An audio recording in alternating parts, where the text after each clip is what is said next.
Hey, welcome back to another dispatch from Hollie McKay. We are going to talk today about an article that Hollie wrote describing her experience of being a journalist in Afghanistan 1 year after the fall of Afghanistan, because Hollie just went back there. And the article basically describes that it's a very different experience from the one she had a year before. Hollie, what was it like? People are always surprised to sort of learn that I went back to Afghanistan. But to be honest, there are several sort of Afghan sort of commercial airlines that are still running from places like Abu Dhabi or Dubai or Islamabad.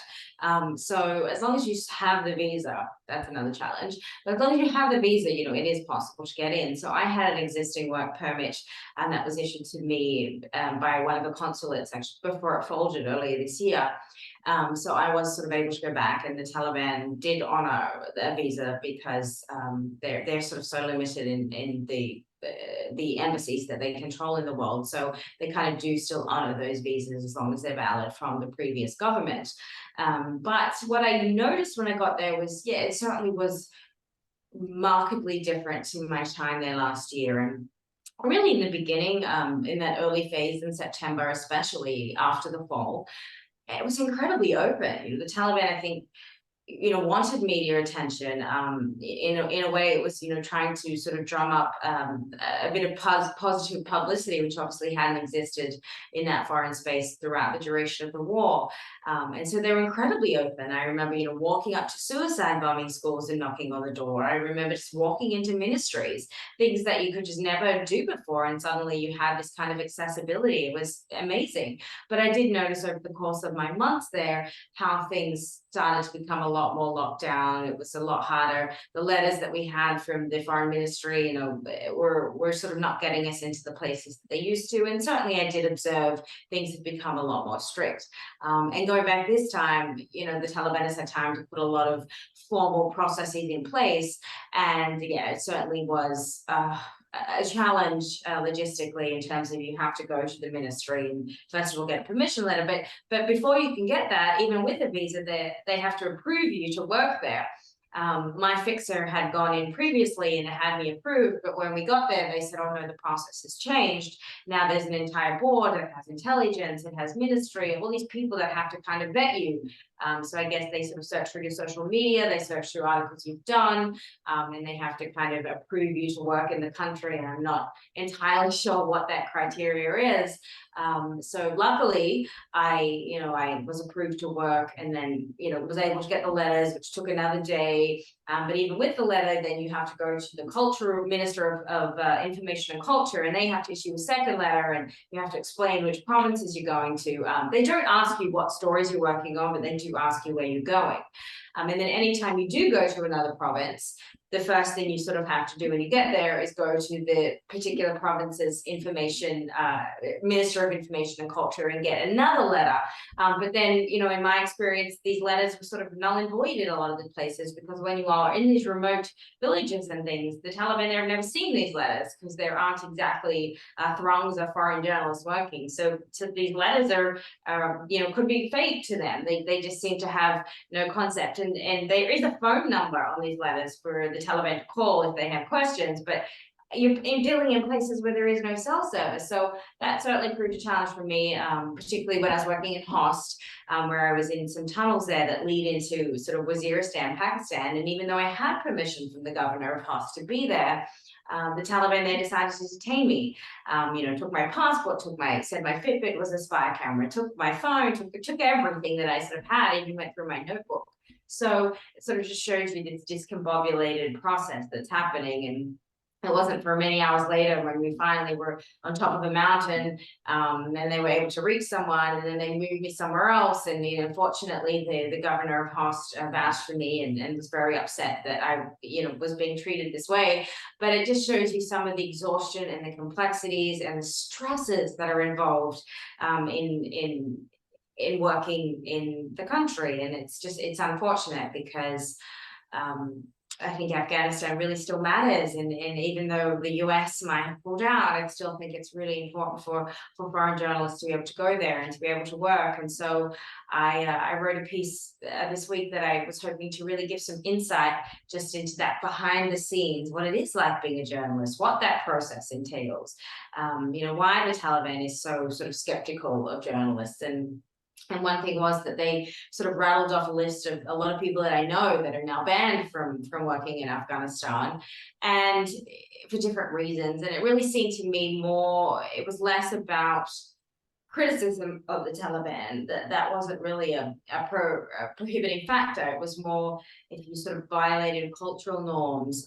There was a case where a news outlet had apparently filmed an Afghan woman giving birth and didn't have permission to be in the hospital, and therefore, that was considered to be sort of a huge cultural violation, and that sort of caused them to be barred.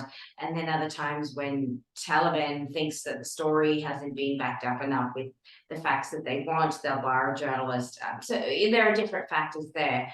But yes, and again, the Taliban isn't a monolithic association. There are Taliban in that they're very receptive to journalists, to interviews that are quite pleasant when you go to sort of interview them. They'll actually look at me, address my questions, and seem to appreciate the opportunity to speak on whatever topic. But for the most part, it really is met with skepticism. And I say that more, I think it's less about the high echelons of the Taliban.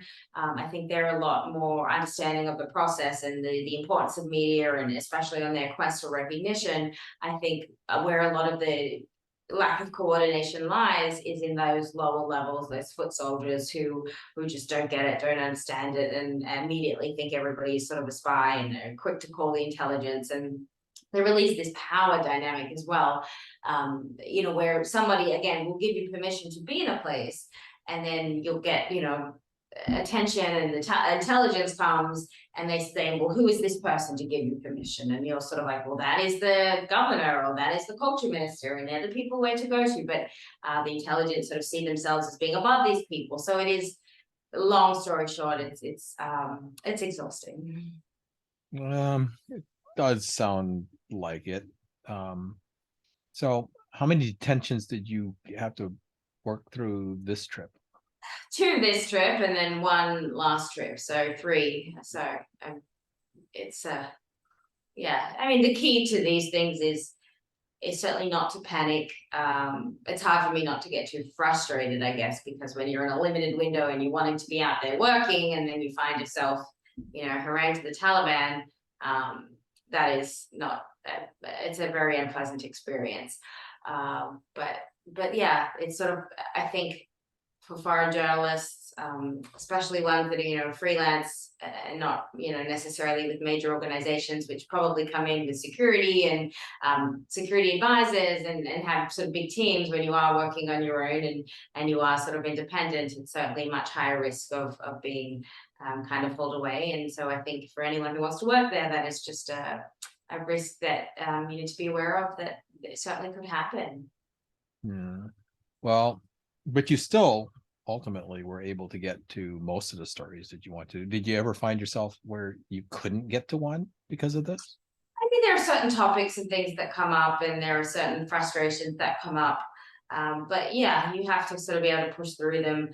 Another example, I was going to the Justice Ministry to interview the spokesperson there, and that had been sort of set up, and he was quite welcoming to me coming. But when I arrived there, I had this for security, this Taliban security, who was just doing everything he could to stop me from going inside, because he said I was naked, because he could still see my face. And I sort of had to sit and stare in the back of the car and stare at a wall, and he did everything he possibly could to sort of block that. And we had a spokesperson on the other end of the phone who's like, no, as long as her, if she's wearing long pants and her head is covered, she's fine. But he, insisted, like, how dare you come here dressed like that? And so that was sort of again a power battle, which eventually I won and was able to go in.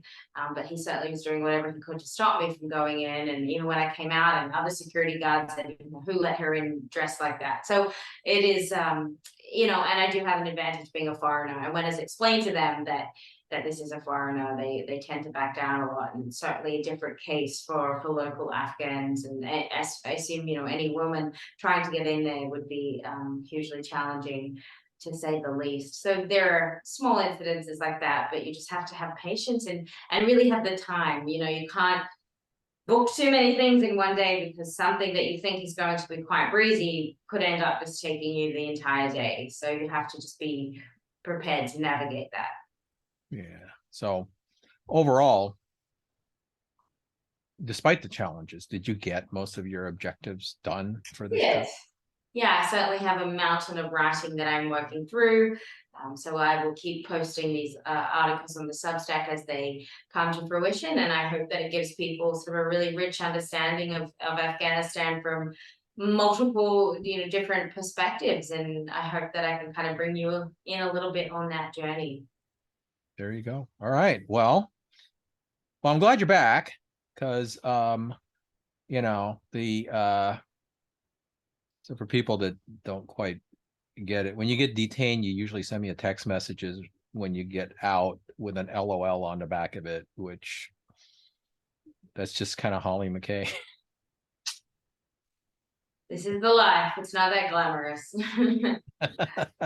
Well, but it is an interesting life nonetheless. So thanks, Hollie, for sharing the difference between that the year can make in going to this country and trying to work there. You're much appreciated that you share this. Thank you, Dennis.